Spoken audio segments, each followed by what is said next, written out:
चलो good morning everyone. Good morning good morning. पिछला class में हम लोग हुमायूं के बारे में पढ़े थे। आज हम लोग हुमायूं का बेटा अकबर के बारे में पढ़ेंगे। अकबर का पूरा नाम जो था जलालुद्दीन मोहम्मद अकबर। जलालुद्दीन मोहम्मद अकबर। इसका शासनकाल जो था 1556 से लेकर के 1605 ईस्वी तक। ईस्वी है, ठीक ना, एडी समझ रहे हो ना। तो इसका जो शासनकाल था 1556 से लेकर के 1605 ईस्वी तक। अकबर जो है ये मुगल वंश का सबसे महान सम्राट थे। पूरे मुगल वंश में जितने भी शासक हुए थे, पूरे शासक में सबसे महान सम्राट थे। और सबसे खुशी की बात यह है कि अकबर से एग्जाम में आता है। 12th क्लास का जो एग्जाम है उस 12th क्लास के एग्जाम में अकबर से क्वेश्चंस रहेगा। और अकबर के बारे में हम लोग पूरा विस्तार से पढ़ेंगे कि इसका जन्म कहाँ हुआ था, जन्म कब हुआ था, इसके बाप का नाम क्या था, इसकी माई की नाम क्या थी, माई अम्मी जिसको कहते हैं, और इसके किस तरह से इन्होंने अपना साम्राज्य को विस्तार किया। ये जब राजा बने थे तो कितना साल के थे, और फिर उतना छोटा सा उम्र में राजा बना तो इन्होंने इतना बड़ा साम्राज्य को कैसे विस्तार कर लिया। दूसरी बात यह है कि मुगल वंश में सबसे कम पढ़ा लिखा इंसान यदि कोई था तो वो कौन था? अकबर। सबसे कम पढ़ा लिखा था, लेकिन फिर भी सबसे कम पढ़े लिखे होने के बावजूद भी सबसे ज्यादा साम्राज्य का विस्तार जो किया वो किसके शासनकाल में हुआ? अकबर के शासनकाल में। आखिर में ऐसा क्यों? आखिर में इतना कम पढ़ा लिखा इंसान भी इतने अपने साम्राज्य को विस्तार कैसे कर लेता है? तो हम लोग पूरा जो है सो आज की क्लास में वही सब क्या करेंगे, पढ़ेंगे। देखो अकबर जो है इसके पिता का नाम था, अकबर के पिता का नाम हुमायूं। पिता का नाम क्या था? हुमायूं। इसकी मम्मी का नाम थी, माता का नाम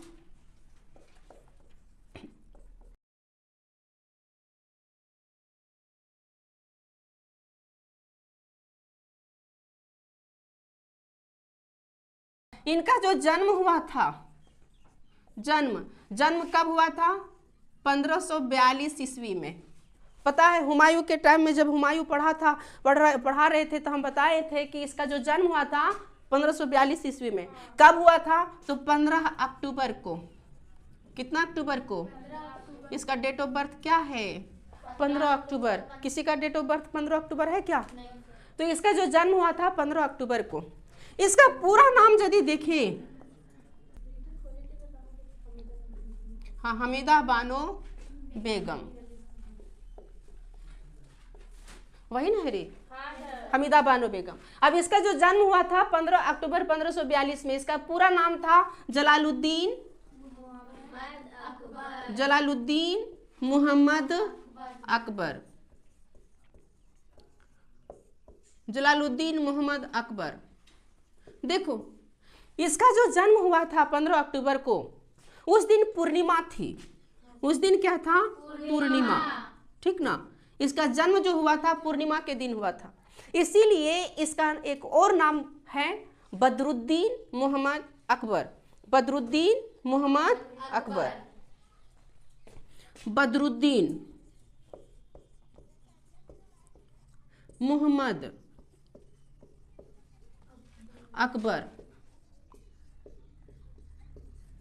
देखो इसका पूरा नाम हो गया जलालुद्दीन मोहम्मद अकबर। इसका जो जन्म हुआ था पूर्णिमा के दिन हुआ था, इसीलिए इसका नाम जो है सो क्या पड़ गया? बदरुद्दीन मोहम्मद अकबर। ये नाम क्यों पड़ा इसके पीछे भी रहस्य जो हम आगे बताएंगे, ठीक ना। ये जो अकबर है 12 साल की उम्र में, कितना साल की उम्र में? देखो किसी किसी बुक में 12 साल मिलेगा, किसी किसी बुक में 13 साल मिलेगा, ठीक ना। तो 12 साल या 13 साल की उम्र में ये जो है सो गद्दी पर बैठता है। 13 साल की जब ये उम्र इसका था तो इस समय ये क्या पे होते हैं? गद्दी पर बैठते हैं। और हम ये बात बताए हैं कि जब हुमायूं की मृत्यु हुई थी सीढ़ियों से गिरने से, जहां पर दुर्घटना घटी थी, नजर हटी थी और क्या हुआ था? दुर्घटना घटा था और उसकी मृत्यु हुई थी। तो जब उसकी मृत्यु हुई थी तो उसी की मृत्यु के बाद जो है उसका बेटा अकबर मुगल वंश का क्या बनता है? तीसरा सम्राट बनता है। पहला कौन था? बाबर। दूसरा कौन था? हुमायूं। तीसरा कौन बनता है? अकबर। कितना साल के उम्र में? 12 साल की उम्र। अब बात है कि 12 साल की उम्र में ये गद्दी पर तो बैठ जाता है, लेकिन क्या ये 12 साल की उम्र में गद्दी को संभाल पाएगा? नहीं, ये तो पॉसिबल नहीं है, क्योंकि 12 साल की उम्र में उसे क्या जानकारी मिलेगी? कुछ उतना तो जानता नहीं होगा। इसीलिए हुमायूं का एक सेनापति था जिसका नाम है बैरम खां। कौन खां? बैरम खां। ध्यान देना, हुमायूं का सेनापति था, सेनापति, और इस सेनापति का नाम था बैरम खां। कौन खां? बैरम खां। तो यही बैरम खां के संरक्षण में, इसी बैरम खां के संरक्षण में अकबर जो है सो यहाँ पर गद्दी पर बैठता है, शासक के गद्दी पर बादशाह बनता है। बादशाह भले ये बाबर बन जाता है, लेकिन इसका पूरा जो कंट्रोल करता है, पूरे मुगल वंश का जो कंट्रोल करता है, वो कौन करते रहता है? बैरम खां। कौन करता है? बैरम खां। और बैरम खां जो है सो पूरे मुगल वंश का कंट्रोल कर रहा था, और वहां के जो राजा थे वो राजा कौन थे? अकबर थे। देखो, इस मुगल वंश में अकबर ने जो इतना बड़ा साम्राज्य का विस्तार किया, उसमें सबसे बड़ा हाथ इसका था बैरम खां का।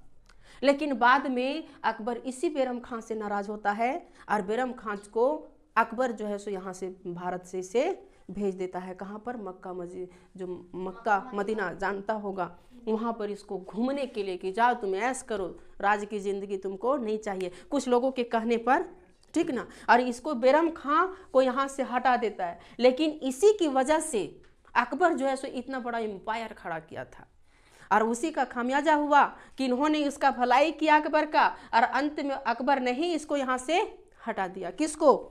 बैरम खां को। फिर इसकी हत्या कर दी जाती है, बीच में ही जो है सो इसकी हत्या कर दी जाती है बैरम खां की। बेचारा ये घूमने भी नहीं जा पाता है बीच में, क्योंकि बहुत सारा दुश्मन था इसका, हर किसी के साथ लड़ने तो यही जाता था। अकबर तो एक राजा बन के रहता था, तो इसका बहुत सारा दुश्मन था। तो जब ये घूमने जा रहा था, उसी बीच में रास्ते में इसकी क्या कर दी जाती है? हत्या। किसकी? बैरम खां की। देखो, ये जो अकबर हैं, अकबर 14 फरवरी, कितना फरवरी को? 14 फरवरी को वैलेंटाइंस डे रहता है, आ रहा है वो दिन भी, नवरात्रा। तो 14 फरवरी 1556 ईस्वी को, कितना ईस्वी को? 14 14 फरवरी 1556 ईस्वी को इसका राज्याभिषेक होता है। राज्याभिषेक। अब राज्याभिषेक समझते हो? राज्याभिषेक मतलब राजा की गद्दी पर बैठता है। कब बैठता है? 14 फरवरी 1556 को राजा की गद्दी पर बैठता है। और ये राजा की गद्दी पर बैठता कहाँ पर है? तो कलानौर में। कहाँ पर? कलानौर। जगह का नाम है कलानौर। कौन नौर? कलानौर। तो कहीं पूछेगा कि अकबर का राज्याभिषेक कौन सी जगह पर हुआ था? कब हुआ था? 14 फरवरी 1556 में। इतना लिख लो तो है।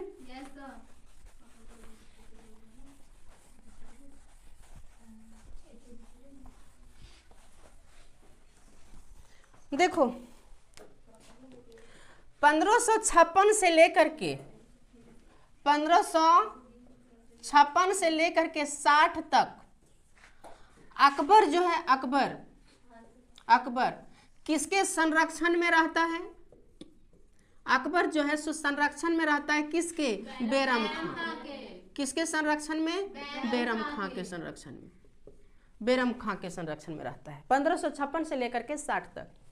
अकबर की सौतेली माँ के कहने पर, अकबर की सौतेली जो माँ थी उसके कहने पर उन्होंने कई तरह की चापलूस पढ़ाई, अकबर को अपने जाल में फंसाई, और वो चाहती थी कि पूरी सत्ता पर कंट्रोल मेरा हो जाए। उसकी सौतेली माँ चाहती थी, इसीलिए उन्होंने षड्यंत्र रची।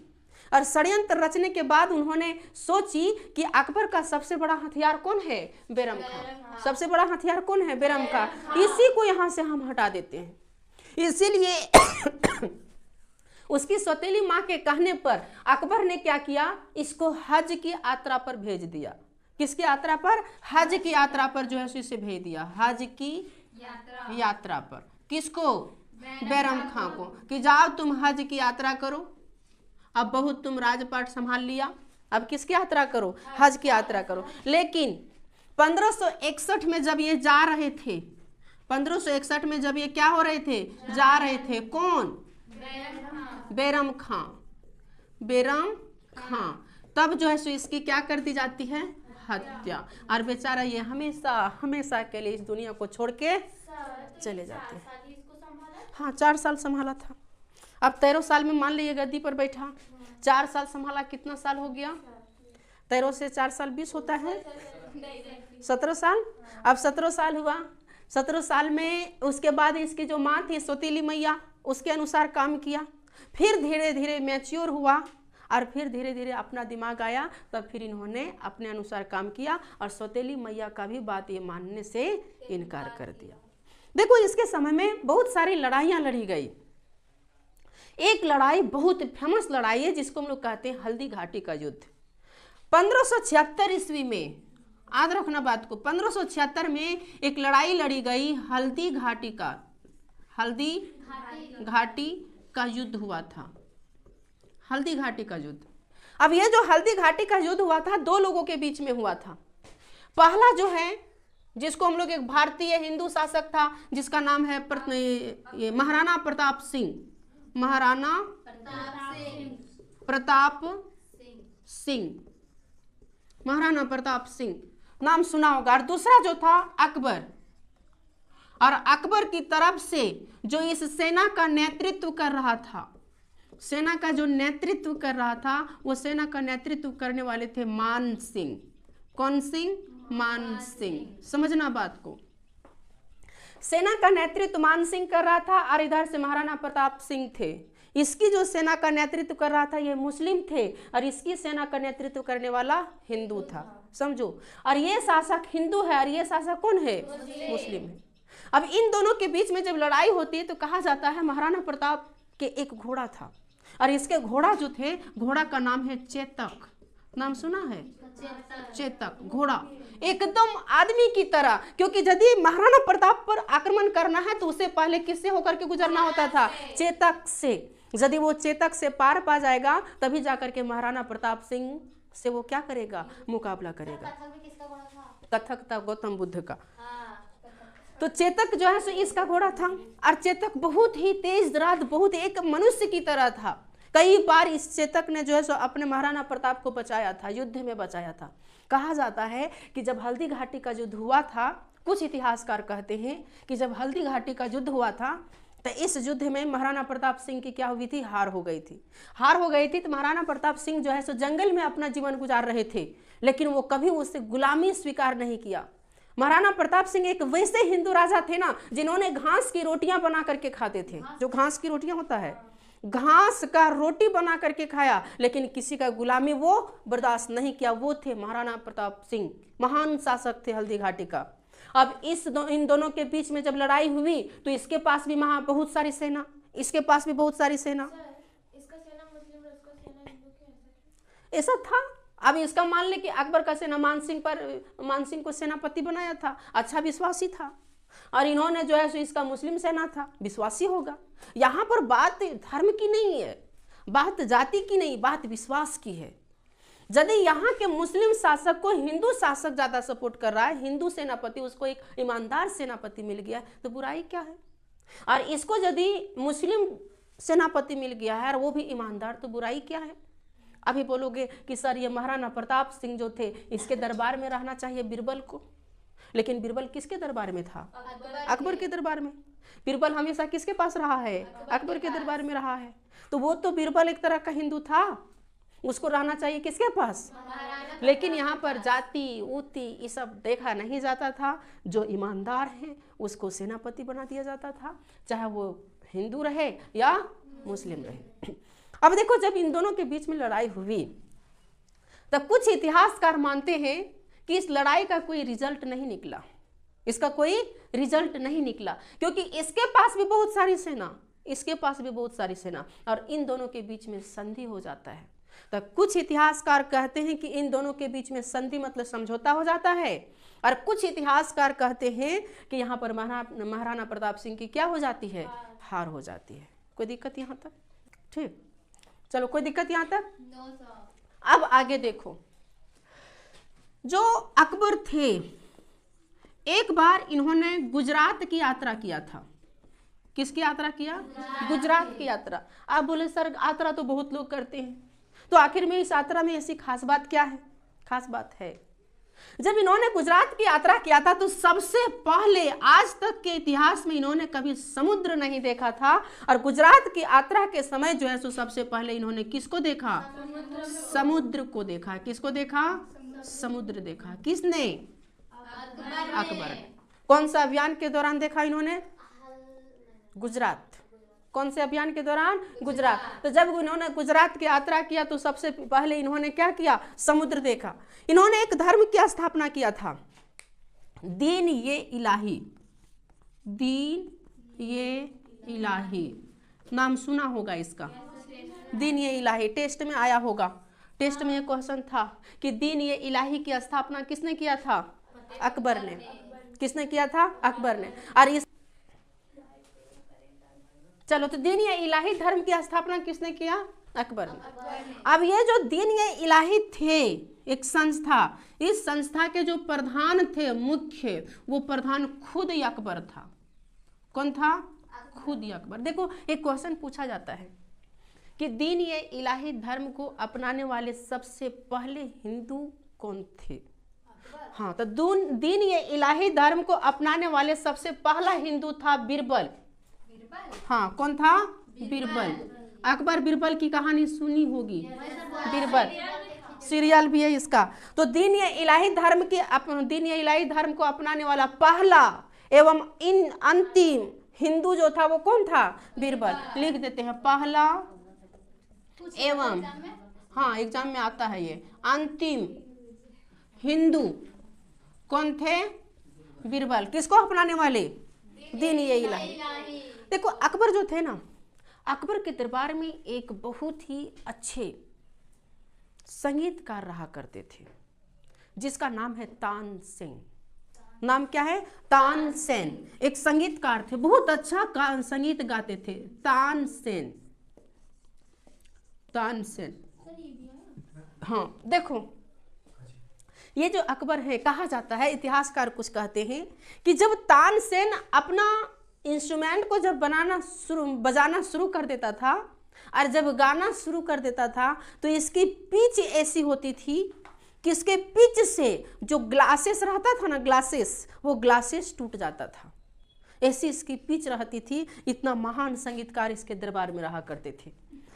अकबर के दरबार में, हाँ अकबर के दरबार में 9 रत्न रहा करते थे। कितना रत्न? 9 रत्न। नीचे दिख रहा है, देखो तो इसके जो दरबार थे, इसके दरबार में 9 रत्न रहा करते थे। कितना रत्न? 9 रत्न।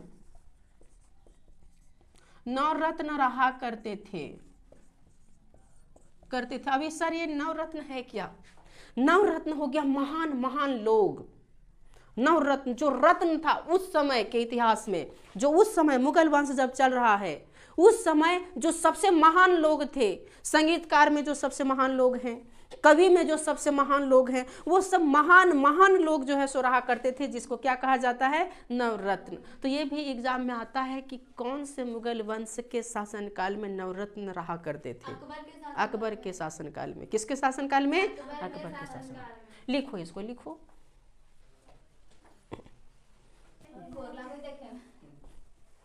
चलो यहाँ तक हो गया। अब देखो अकबर के जो दरबार में 9 रत्न रहा करते थे, उन 9 रत्न का हम नाम लिख रहे हैं। 9 रत्न मतलब व्यक्ति। ऐसा नहीं सोचना रत्न है क्या। कोई सोच रहा होगा कि रत्न वो कौन रत्न है, भारत रत्न है या कौन रत्न है।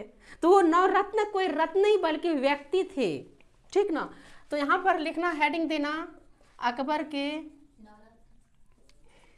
के दरबार में उपस्थित 9 रत्न। में उपस्थित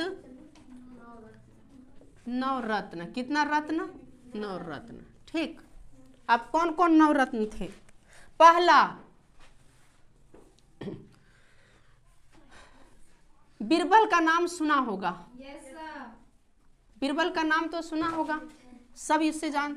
दूसरा तानसेन, अभी बताए हम, तानसेन। तीसरा फैजी, हल्का हल्का नाम है सर।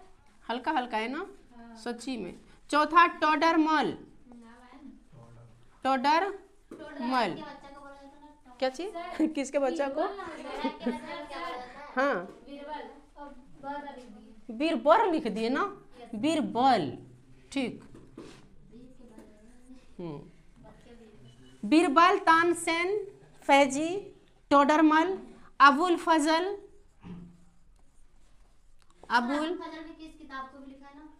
अबुल फजल, हाँ बाबरनामा इसी ने लिखा है।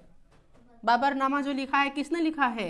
अबुल फजल ने। एग्जाम में आता है कि अबुल फजल ने कौन सा पुस्तक लिखा है? बाबरनामा। सर बाबरनामा तो खुद ही लिखा। अरे बाबरनामा नहीं रे, अकबरनामा। बाबरनामा बोल रहे हैं हम क्या? अकबरनामा क्या चीज? अकबरनामा। चलो आगे। मान सिंह, कौन सिंह? मान सिंह। कितना हो गया? अब्दुल रहीम खान, ये खाना, अब्दुल रहीम खान, ये खाना, खान ये खाना, अब्दुल रहीम खान ये खाना, खाना खाता होगा। फकीर अजियुद्दीन, फकीर, अभी कोई बोल रही थी कि सर बड़ी आसान आसान नाम है। फकीर अजियुद्दीन। और मुल्लाह दो प्याजा, एक है मुल्लाह दो प्याजा। इसके नाम के पीछे भी रहस्य हम बताएंगे। मुल्लाह दो प्याजा, मुल्लाह दो प्याजा। हो गया? सुनना, पहले सुन लो इधर, पहले सुन लो इधर, उसके बाद लिखना। अकबर के दरबार में एक हिंदू, जो हिंदू था, हिंदू का मतलब कि महान कवि माना जाता है, महान विद्वान माने जाते हैं। तो एक हिंदू विद्वान रहा करते थे जिसका नाम है बीरबल। अरे इसके नाम से बहुत सारी कहानियां प्रसिद्ध है। इसमें एक कहानियां ये हैं कि एक बार क्या हुआ था, अकबर ने बीरबल से पूछा कि बीरबल बताओ इस दुनिया में सबसे ज़्यादा अच्छा मज़ा किस में आता है? तो बीरबल ने बताया कि सर हम इसका जवाब आपको कल देंगे। क्या बोला? इसका जवाब आपको कल देंगे। अब कल हुआ क्या, बीरबल ने अकबर को ले गया जंगल घुमाने के लिए। अब जब जंगल घुमाने के लिए ले गया तो बीरबल ने अकबर को पूरा खिला लिया था, जितना खाओ पूरा खा लिया था बेचारा वो। अब जब वो जंगल गया तो जंगल में जब गया तो अकबर को 2 नंबर लग गई, 2 नंबर। अब जब 2 नंबर लग गई तो अकबर बोलता है बीरबल हमको 2 नंबर लग गया है रे, कहाँ है पानी की व्यवस्था, कहीं होगा बताओ तो। बोला हाँ साहब आगे चलिए ना, आगे पानी है। अब आगे जाता है, देखता है पानी नहीं है। फिर अकबर बोलता है अरे बीरबल यहाँ तो पानी नहीं है यार। बोला साहब थोड़ा आगे तो चलिए, आगे पानी, यहाँ साथ हो सकता है कि सूख गया होगा। अब फिर वहां से आगे जाता है, फिर वहां भी पानी नहीं। अकबर गुस्साता बोलता अरे बीरबल तू हमको परेशान कर रहा है, पानी कहाँ है, सच सच बताओ तू। बोला साहब अब दिख रहा है वहां जो तालाब दिख रहा है उसमें पानी होगा, चलिए वहां। अब फिर वहां आगे ले जाता है। अब अकबर देखता है कि वहां पानी है ही नहीं। परेशान हो गया अकबर, अब उसे जोरों की लगी हुई थी, परेशान हो गया हूँ। अब जो है बोला अकबर बीरबल तू पानी का व्यवस्था करो, हमको बैठने दो यहाँ। और वो बीरबल बोलते रहा नहीं साहब आगे चलिए, आगे पानी। बोला तू कहीं भी पानी, पहले हमको बैठने दो। अब बेचारा वो बैठा, जब पूरी तरह से वो खाली हुआ अपने आप को, तब जा करके अकबर को बोलता है, अकबर बोलता है बीरबल को कि अकबर अब बहुत अच्छा लग रहा है रे, अब बहुत अच्छा लग रहा, अब बताओ पानी। बोला साहब पानी तो आप ही के पास है। तब बोला पानी यही तो तुम हमको इतना घुमा क्यों रहा था? बोला साहब इसी में सबसे मजा है, इंतजार में सबसे मजा है। किस में मजा है? इंतजार में सबसे मजा है। तो इसके पीछे बहुत सारी कहानियां छुपी हुई है। एक बार कैसे नहीं, तू देखा नहीं था, उसको थोड़ी जानकारी था, वो कभी घुमा नहीं था। एक बार इसी तरह एक कहानी और इसका प्रसिद्ध है कि एक बार अकबर जो है सो खाने बैठा था और अकबर के दरबार में सभी लोग बैठे हुए थे, नवरत्न भी बैठे हुए थे, अकबर का मियाँ बीबी सब जितना भी वो लोग होते हैं सब बैठे हुए थे। अब सब क्या कर रहा था कि सब तरबूज जो होता है ना, तरबूज खा रहा था और सब खा खा करके बीरबल के सामने रख देता था। जो उसका खोपचर आता था ना, वो सब किसके सामने रख दे रहा था? बीरबल के सामने रख दे रहा था। अब सब खा लिया तो बोलता है सब कोई बीरबल को, अरे बीरबल तूने कितना खा लिया है रे, हम लोग के सामने देखो कहीं भी नहीं है, और तुम्हारे तो पूरा ढेर खा लिया, सबसे ज़्यादा यही खाया। पता है बीरबल क्या कहता है? पता है साहब, हम तो आप लोग से कम खाएं। पूछिए कैसे? बोला कैसे? कि हम तो ख्वाबचा कम से कम रहने दिए, आप लोग ख्वाबचो खा लिए। समझिए सबसे बड़ा दरिद्र कौन है? तो इसके पीछे बहुत सारी कहानियां क्या है, प्रसिद्ध है। किसके पीछे? बीरबल के पीछे बहुत सारी कहानियां फेमस है। तो बीरबल जो है, इसके पीछे एक और कहानियां है, चलो उतना हम लोग नहीं जानेंगे तो वीडियो लंबी हो जाएगी। तानसेन जो थे बीरबल के दरबार में संगीतकार थे। कौन थे? संगीतकार थे। फैजी जो थे, फैजी एक कवि था। फैजी कौन था? कवि। और ये जो टोडरमल है, टोडरमल वित्त मंत्री था। वित्त मंत्री यानी पैसे का जो मालिक रहता है ना, पूरा राजस्व जो वसूल करता था, वो अकबर के शासनकाल में राजस्व कौन वसूल करते थे? टोडरमल। अबुल फजल ने अकबरनामा लिखा था, अकबर की जीवनी को। कौन सा नामा? अकबरनामा। किसने लिखा था? अबुल फजल ने। मान सिंह जो है सो इसके सेनापति थे इसके दरबार में। सेनापति मतलब पूरा सेना का नेतृत्व कौन कर रहा था? मान सिंह कर रहा था। और ये जो मुल्लाह दो प्याजा है, इसका नाम ही मुल्लाह दो प्याजा इसीलिए पड़ा ना कि जब भी ये खाने बैठता था ना तो इसको प्याज पसंद था।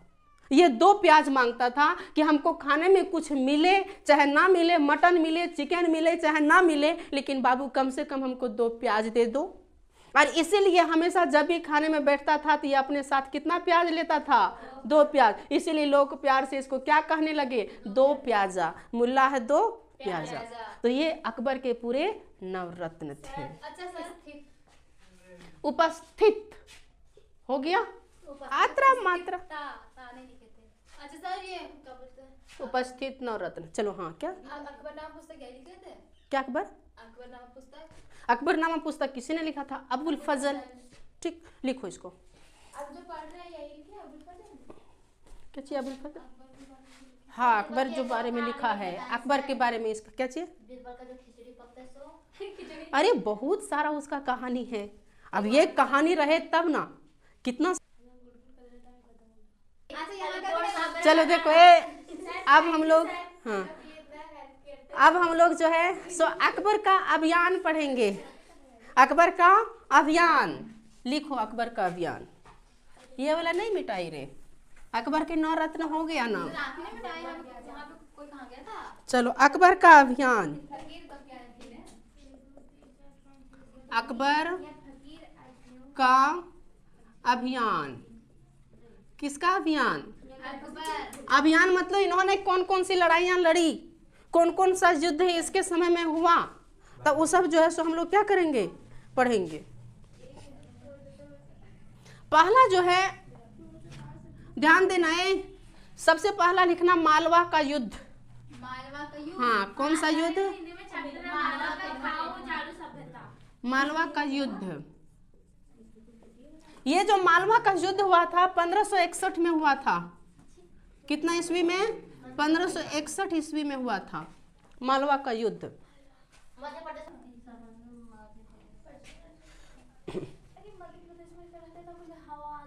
चुनार का युद्ध, चुनार का युद्ध, चुनार का युद्ध। ये चुनार का युद्ध 1562 ईस्वी में हुआ था। कितना ईस्वी में? 1562 ईस्वी में हुआ था। अब्दुल खान को परास्त किया था। किसको? अब्दुल खान को जो है सो परास्त किया था, इस युद्ध में हराया था। ठीक। आमेर का युद्ध तीसरा है, आमेर का युद्ध। आमेर का युद्ध। सर आगे ये सब का मालवा का युद्ध अलग से पढ़ना पड़ेगा? नहीं, सिर्फ इतना हम लिखा दे रहे हैं, उतना डाटा याद रखने की जरूरत नहीं था। हाँ 12th के बाद। हाँ 12th के बाद इसको पूरा डिटेल से पढ़ना है, इसको डिटेल से पढ़ना है, समझा कि नहीं? पूरा एकदम डिटॉल का साबुन नहीं होता है, उस तरह से डिटॉल का साबुन की तरह धोई धोई के पढ़ना है इसको। कितना मोटा बुक 12th के बाद बुक कैसा आता है, जैसे कि NCERT? 12th के बाद जैसा बुक रहोगे, पहले एनसीईआरटी फॉलो करो, एनसीईआरटी जब कमांड हो जाएगा फिर उसके लिए एक प्रोस्पेक्टिव बुक लो। वो सब हर चीज़ें जो है सो यूट्यूब पे नहीं कही जा सकती, हम किसी एक बुक को प्रीफर नहीं बता सकते हैं, पूछ लेना ऑफलाइन में। सर हम अपने कार्ड दे लें वीडियो का।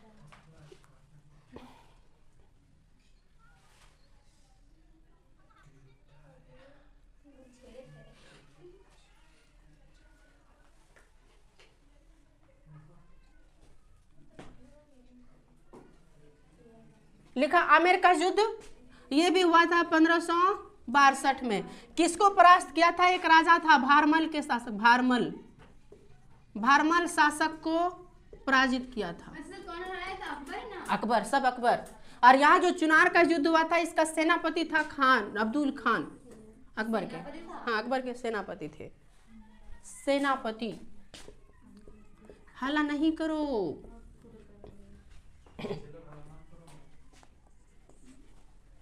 आगे देख, दूसरे पे ध्यान ना दे। मेवाड़ का युद्ध, मेवाड़ का युद्ध, सर हाँ अजमेर का युद्ध 1900 नहीं मतलब 1500 आमेर का युद्ध है अजमेर। भारमर ने आमेर का उसके बाद 1900 ये भारमल जो है ना, इस भारमल शासक था। इसको जैसे कि आमेर जो थे, आमेर के शासक कौन थे? इस भारमल को हराया था। इसको क्या किया था? हराया था। किसने हराया था? अकबर ने। किसने हराया था? अकबर ने। भारमल, भारमल, भारमल, कौन मल? भारमल। और मेवाड़ का जो युद्ध हुआ था ये 1568 में हुआ, मेवाड़ का युद्ध। और इस मेवाड़ के युद्ध में उदय सिंह और राणा प्रताप को हराया था। उदय सिंह, उदय सिंह, इसके पीछे भी बहुत बड़ा कहानी है। और राणा प्रताप, क्या करोगी जान के? जान लेंगे तो अच्छा सर काजी बोले सर क्या करोगी? अच्छा बता देंगे कभी। 5 रणथंभौर का युद्ध, रणथंभौर। महाराणा प्रताप की राणा प्रताप राणा प्रताप, महाराणा प्रताप अलग है, राणा प्रताप अलग है।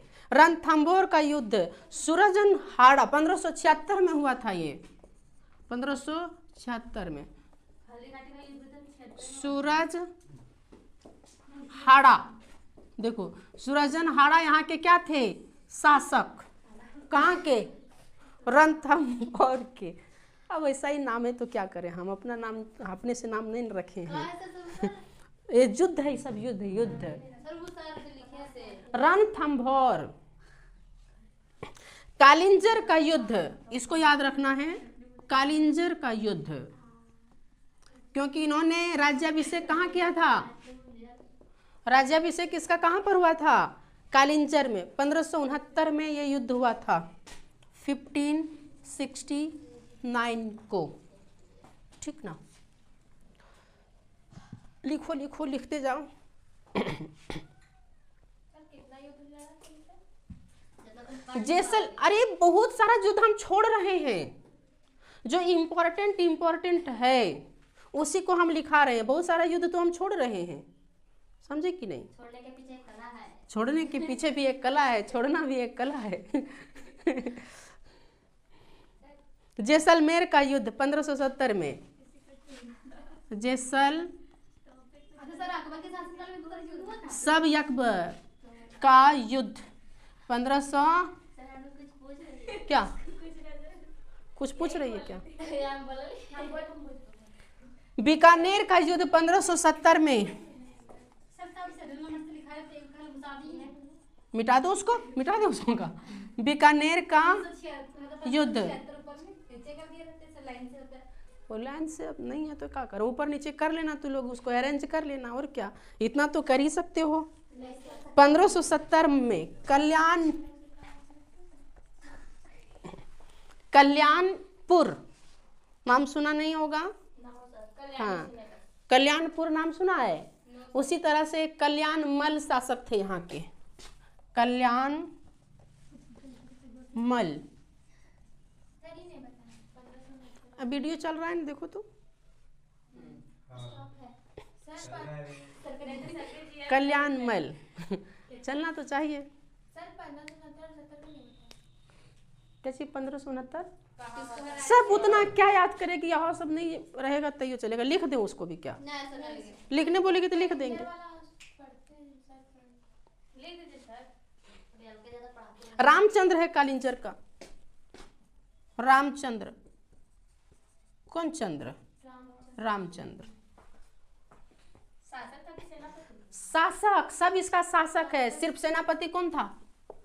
अब्दुल चुनार का युद्ध में अब्दुल खान सेनापति, और सब शासक था, इस जगह का शासक था। सर इसी से युद्ध किया था? हाँ, गुजरात का युद्ध, क्या चीज? हाँ, सब इसी से युद्ध किया, वही सबसे। गुजरात का युद्ध, गुजरात का युद्ध 1561 में हुआ था। 1561 में इसका लीड जो कर रहा था खुद अकबर कर रहे थे। इस युद्ध में खुद अकबर लड़ा था। 1561 में जो गुजरात का युद्ध हुआ था, इसमें मुजफ्फर खां के विरुद्ध। इसके शासक कौन थे? मुजफ्फर खां। एक मुजफ्फरपुर है, हाँ सर बिहार में है। बिहार में है ना। हाँ, गुजरात, बिहार और बंगाल का युद्ध, वो भी लिखा दे क्या? बिहार और, क्योंकि हम लोग बिहार के ही मूल है ना। बंगाल का युद्ध का युद्ध, लेकिन बिहार से लोग बहुत अलग है। बिहार से अब अलग हुए ना, पहले तो साथ ही थे। रहन सहन में भी। हाँ, ये अलग, तो वहाँ का भाषा अलग, सब कुछ अलग। 1574 से 76। अगर बिहार अलग नहीं हुआ रहता तो हम लोग भोजपुरी ही बोलते। जरूरी नहीं है सर, भोजपुरी बोलते हैं। बिहार में भी मैथिली है, बोला जाता है मैथिली। कई जगह छः छः सुनती है, नहीं सुनी होगी? छीं छः सब जो बोलती है। अरे मधुआ बोलती है, वो भाषा नहीं है, वो स्टाइलिश बोलती है, वैसी बोलती है। जान के वैसी। काबुल का युद्ध, काबुल कहाँ पड़ता है? अफगानिस्तान में पड़ता है। हकीम मिर्जा 1581 में होता है काबुल का युद्ध। इतना याद करोगे? काबुल का युद्ध 1581 में याद कर लोगे तो बहुत अच्छा फैक्ट तुम लोग के पास जमा हो जाएगा, बहुत सारा फैक्ट। सिंध का युद्ध 1591 में, ऊपर मिटा में क्या?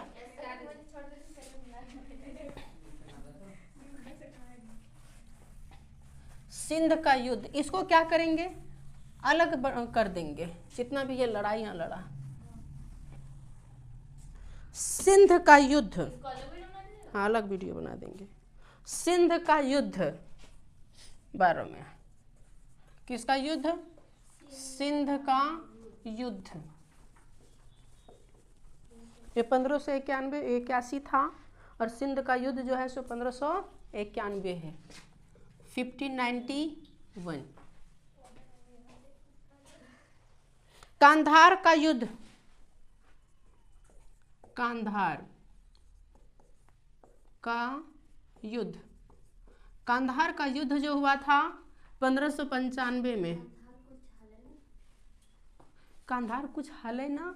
कांधार जो था किसको मिला था? हुमायूं का जो बेटा था कामरान, उसको कांधार का क्षेत्र मिला था।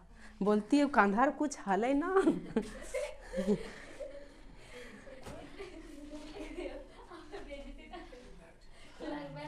अहमदनगर का युद्ध, अहमदनगर का युद्ध, अहमदनगर का युद्ध 1600 ईस्वी में हुआ था। सब ईस्वी है, एडी।